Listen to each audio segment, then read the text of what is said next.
Hello, beautiful people of the internet. It's Jackie and Drizzle here with another video. Can you move over a little bit so I can actually sit back on the couch? You know, like, this is my house.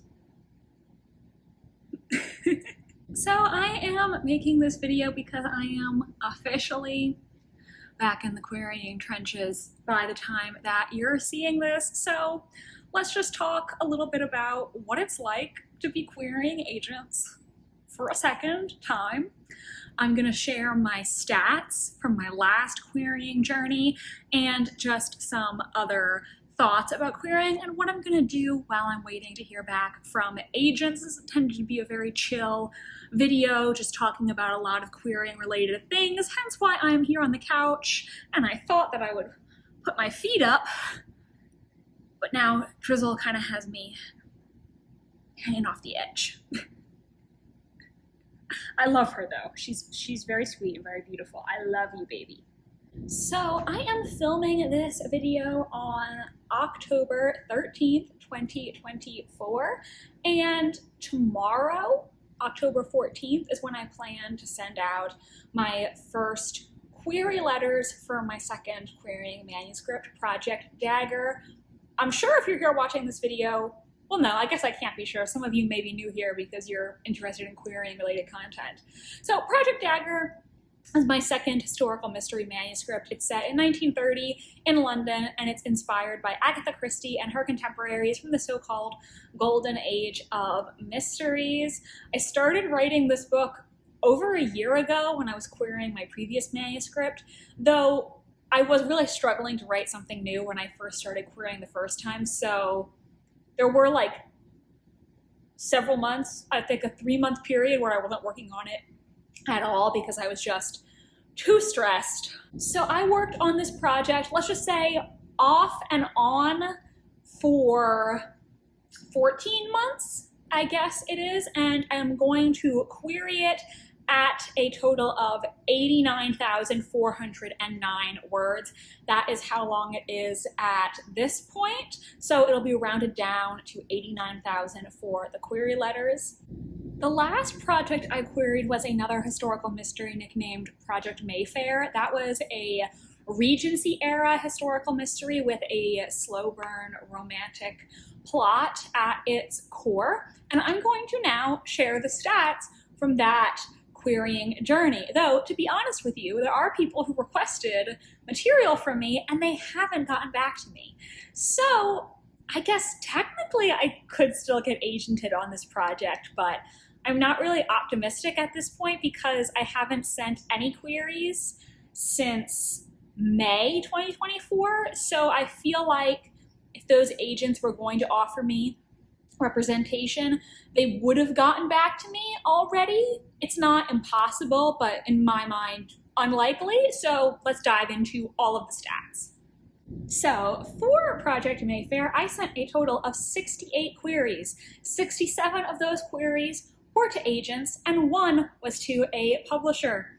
I sent my very first query letter on July 31st, 2023, and my last query I sent on May 16th, 2024. That means that I queried Project Mayfair for 291 days, or a little over 9 months.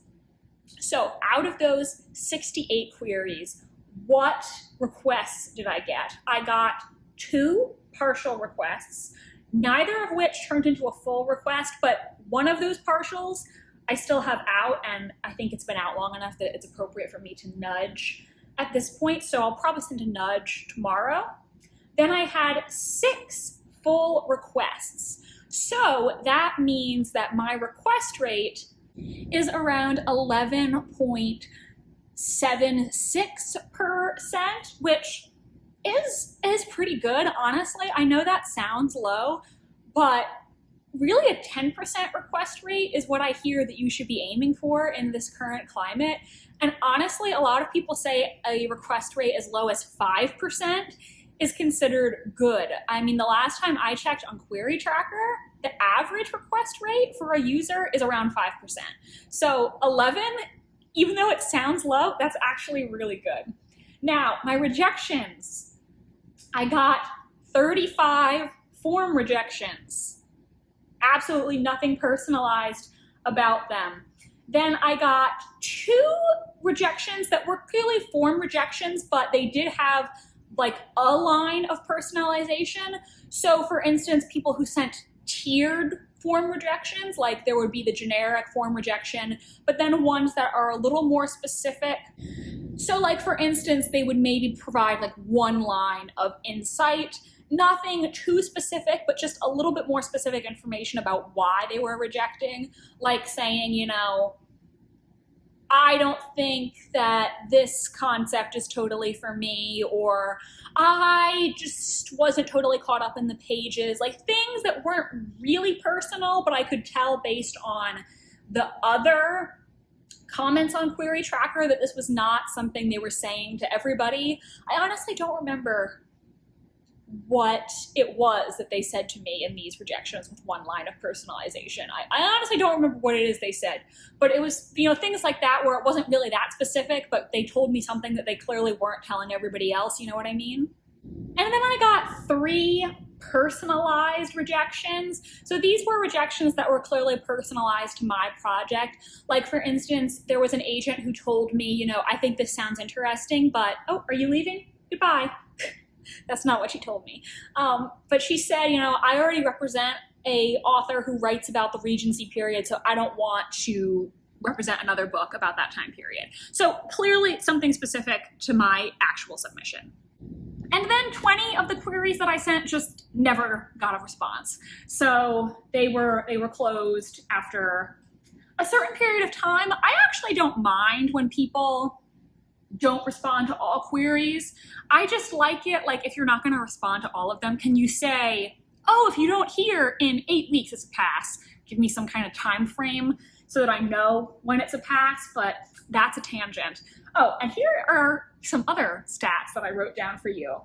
My fastest rejection came in 2 hours, 2 hours after I sent the query. My slowest rejection came 188 days after I sent the query. And my fastest request came in 7 hours, and my slowest request came 145 days after I sent the query. So those are my Project Mayfair querying stats, and I think it's not impossible that I could get good news from one of the people who requested my material, but I think it's not likely considering how long they've been holding on to it. We'll see. I also have another anecdote from this querying experience that I wanted to share with you all, just to show you how random all of this can be. So I have a spreadsheet, and there's a tab for all my Mayfair queries, and I added a new tab where I'm gonna track all of my Project Dagger queries. But, so I sent, like I said, 68 queries in 7 rounds, all right? Let's go through those. Round 1 of queries, I sent 12 queries from July 31st through mid-August. And I got 2 requests for material out of those 12. Then, in the late September, I sent 13 queries in round 2. Got 2 requests for material. All well so far. So that's what, the first 25 queries. So I got 4 requests out of 25 queries. You with me so far? Round 3, I sent 7 queries. Not a single request. Round 4 in January 2024, I sent 8 queries. Not a single request. Honestly, all of them were no response except for 1 person. Round 5, in February and early March, I sent 10 queries. Did not receive a single request. So at this point, it's February, March. It's March, and I have not received a request since September. Round 6, I sent 10 more queries in late March and early to mid-April. Not a single request. It's now April 16th, and no one has requested my manuscript since September 29th. At that point, I was about ready to just give up, call it quits, and throw in the towel, but a random commenter on the Pub Tips subreddit, I don't even remember their username, but shout out to them, responded to one of my comments and told me to keep trying. So, between April 26th and May 16th, I sent out 8 queries. Out of those 8, I got 4 requests. That's a 50% success rate for that round. After having nothing for months on end. Makes no sense to me either. So I tell you all that just to illustrate how really random this could be. I was ready to give up. I was done. I was thinking like, this is just not the project for me, blah, blah, blah. And then because of some random stranger on the internet, I sent 8 queries, and in that 8 query round, I had a 50% request rate. Like, what? So I'm just telling you that as an example that this whole process is weird. And so, you know, you're eventually gonna, have to stop querying. At a certain point, you're gonna run out of agents that you're interested in. But like, just because you've had a couple bad rounds doesn't necessarily mean all hope is lost.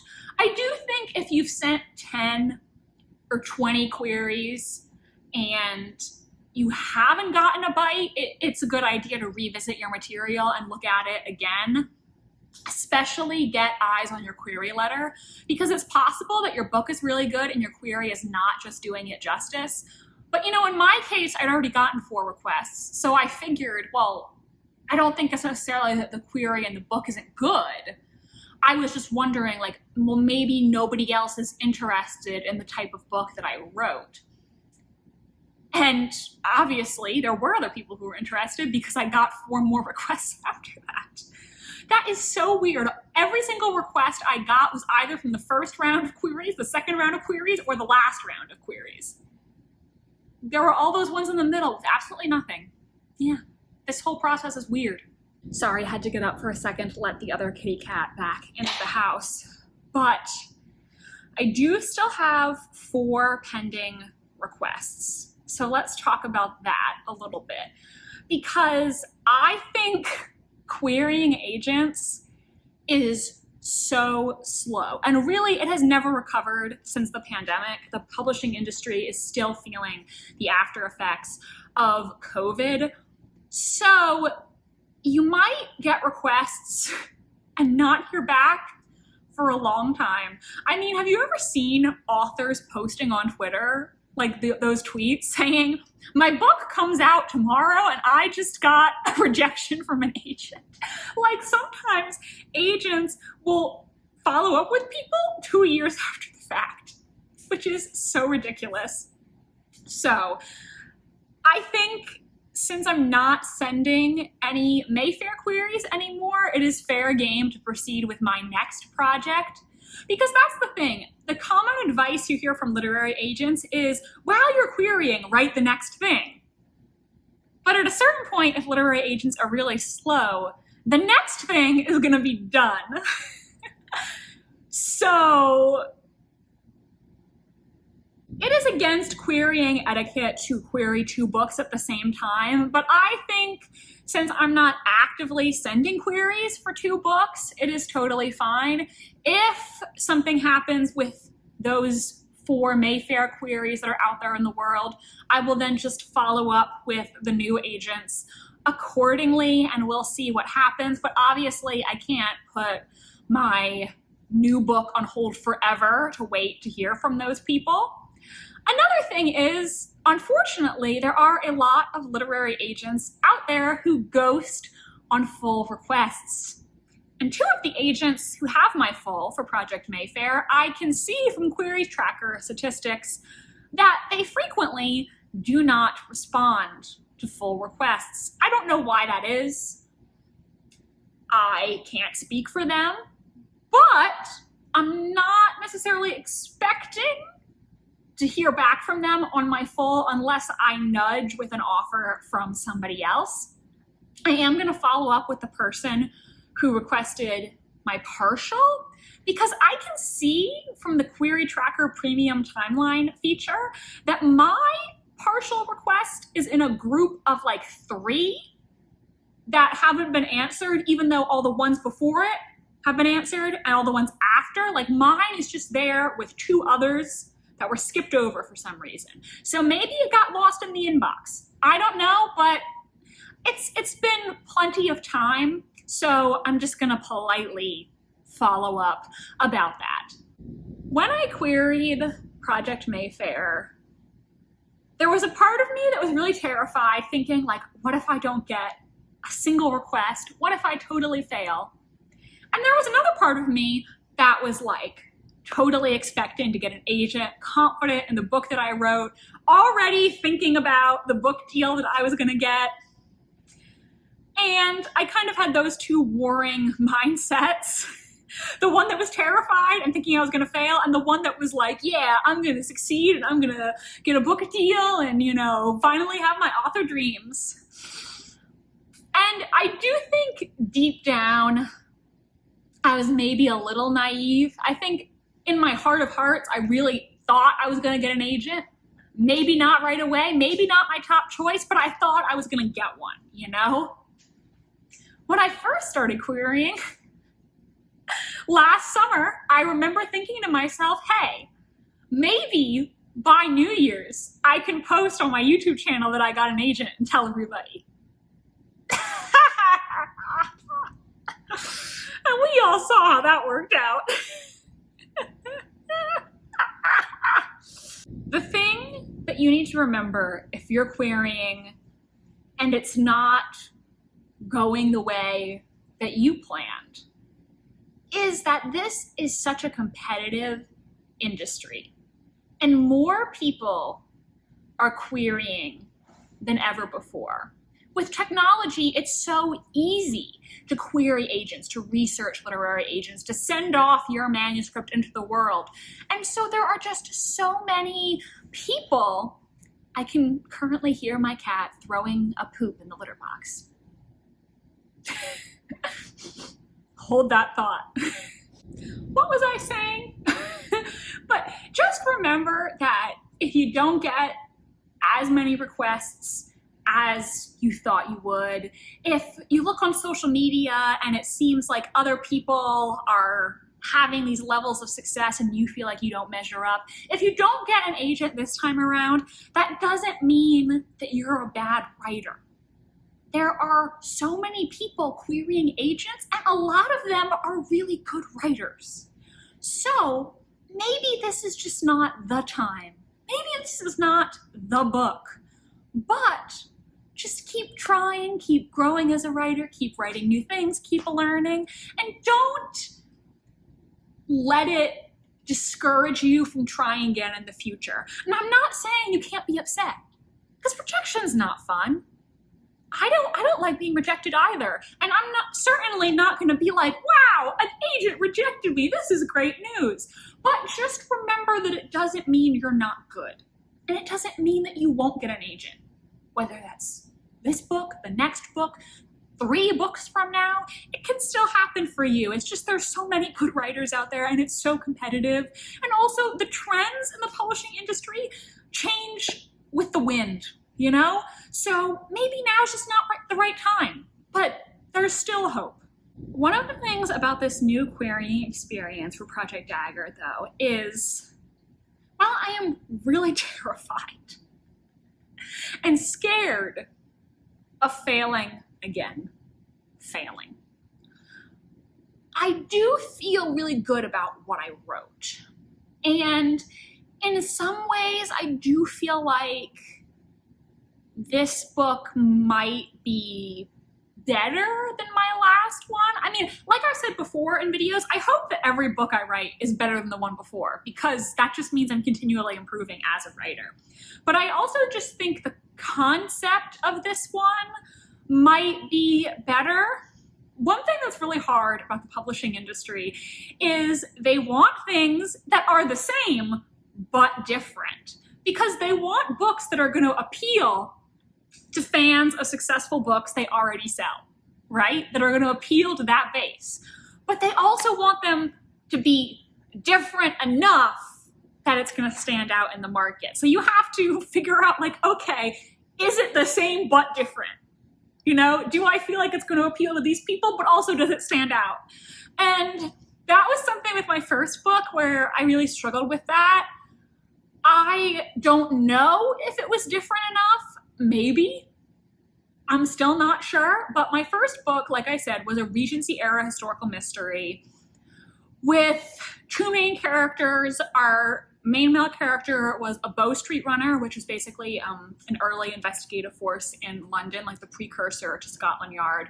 And then our main female character was like that headstrong young heroine who comes from a more privileged background than him, but really wants more out of her life than being like high society, and wants to use her wits and her smarts to help him solve crimes.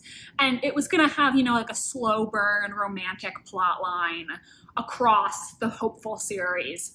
So I was really pitching it as appealing to fans of like that, you know, Deanna Rayburn, Annalee Huber, Andrea Penrose type of historical mystery, but I don't know if it necessarily did enough to like stand out from those other authors that I just mentioned.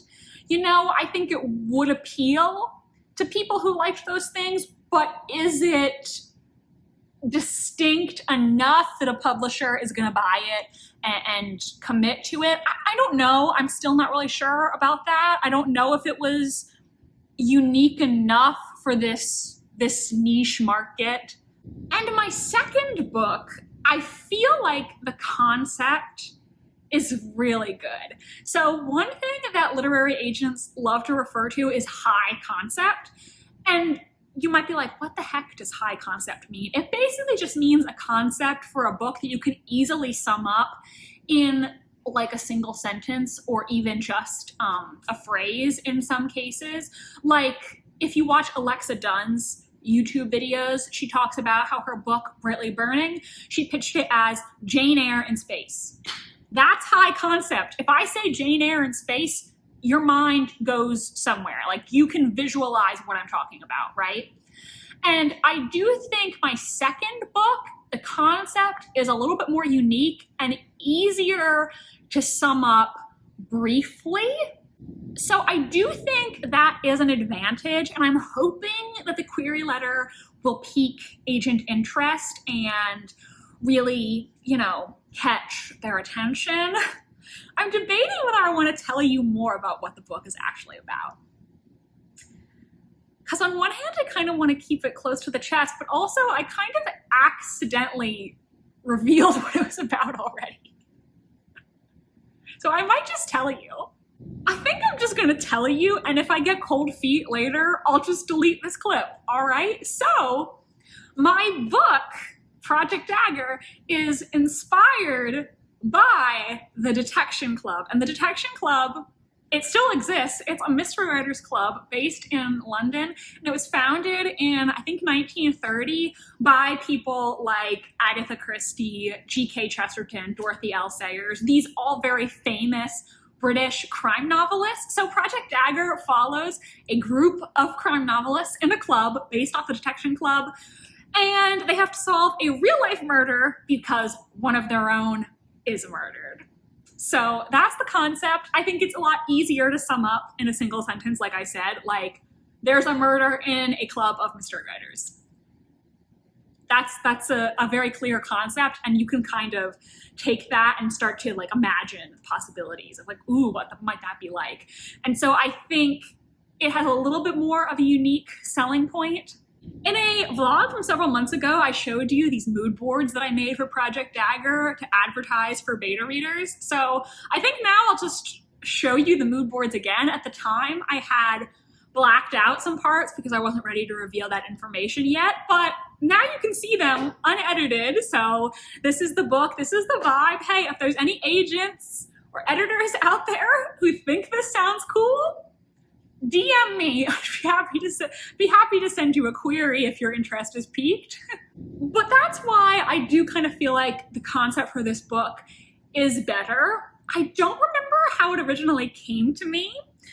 All I remember is I think I was still writing Mayfair, like still actively working on it, and I was in the shower and this idea for a detection club inspired murder mystery came to me.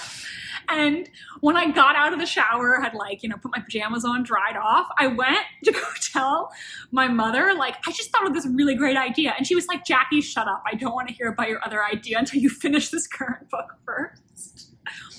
But I'm the type of person where I can think of lots of ideas for books really easily. Actually deciding which one to write and which one to commit to is what's harder for me. Ideas for me are a dime a dozen, but actually writing the ideas, that's the hard part. I know some people are like, how do you come up with ideas? Where do you get your ideas? And for me, they just come to me, you know? One of the things that I like about writing historical mysteries is I can take inspiration from actual historical things that are interesting to me.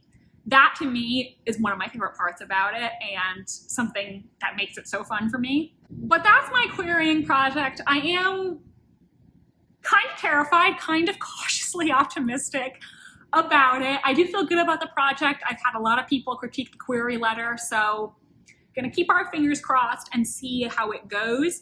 I think I'm going to make another video talking about how my approach to querying has changed with this second experience, so do keep an eye out if that sounds interesting to you. Finally, what am I gonna do while I am querying agents? Because obviously I won't have a book to write anymore, so what am I gonna do with all this time? I am, I think, going to work on some short fiction, because I know when I started querying Project Mayfair, I had a really hard time getting into Project Dagger at first, since I was still so emotionally attached. So I'm gonna take some time and write things other than a new novel, because I just don't think I'm ready to let Project Dagger go yet. I'm still too emotionally attached to it to focus on another book baby. And, just see how things go. But what I think I want to do is write a bunch of short stories, keep an eye out for anthologies that are looking for submissions and things like that.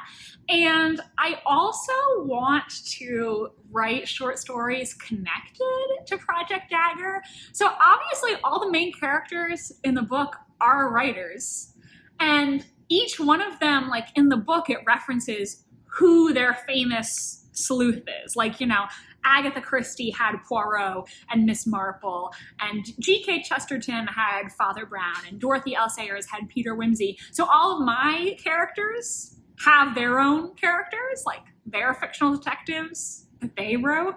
And so I want to write some short stories featuring those fictional detectives, the meta book within a book thing. And one of the things that I did when I wrote Project Dagger is I tried to have all the different characters represent different archetypes. For instance, one character is an ex-police officer who's writing that more hard-boiled police procedural type of book. One of the characters wrote a character who is clearly meant to be a Poirot knockoff, reference. They even have the same initials, a foreign-born eccentric PI. One person writes a more cozy mystery series, and the main character is a religious figure like Father Brown. And the male main character, his sleuth is kind of a little bit more glamorous thriller. I reference him being a ladies' man a la James Bond. I know James Bond wasn't from the golden age of detective fiction, but that sort of, that sort of vibe. And the short story that I published in Malice Domestic, Mystery Most Devious, features a sleuth named Pandora Gray, who is the sleuth created by my main character in Project Dagger. That's the character that my MC created. So I'm gonna potentially work on some short stories featuring those characters because they're like connected to the manuscript, but you also don't have to read the manuscript to get the short story. It's just kind of like a fun wink to people. You know, if you know, you know. So I think that's what I'm gonna try, and also just write some other ideas too, you know, see if I can get my name out there some more. And then I'll worry about the next book later, because right now I don't know what I want to write. So we'll see. If Dagger gets picked up, I really would like to write a sequel to it, because it was a lot of fun. and like I said, I'm very emotionally attached to it right now. I mean, when I wrote Mayfair, I was so emotionally attached to it, I couldn't imagine loving anything else. And now I'm more like impartial about it because I've had time. So I think that's just a natural part of the process. You know, whatever you wrote last, that is like, that's your baby, right? You know, and you need some time. I have no idea how long I've been talking for this video, or if any of you are even still here. I hope that this was somewhat interesting for those of you who have followed me on my journey or are getting ready to query yourself or already in the querying trenches. That's another thing I forgot to mention. Like, there's a reason that people call it the querying trenches. It's hard, and sometimes it makes you feel bad, but we're all in the same boat here, and if anybody here needs to commiserate or wants to share their querying wins, I'm here for you. If you're still here watching this video, why don't you leave a gold star emoji in the comment section, because you deserve a gold star for putting up with me this long. Thank you so much for watching this video today. If you enjoyed it, please do give it a big thumbs up and subscribe to my channel if you want to see more from me. I post new videos every Wednesday and Sunday. My social media links are in the description if you want to follow me on Tumblr, Instagram, or be my friend on Goodreads. I think that about covers it for today's video. Thank you so much for being here, and I hope you have a wonderful rest of your day. Bye, and I'll see you next time.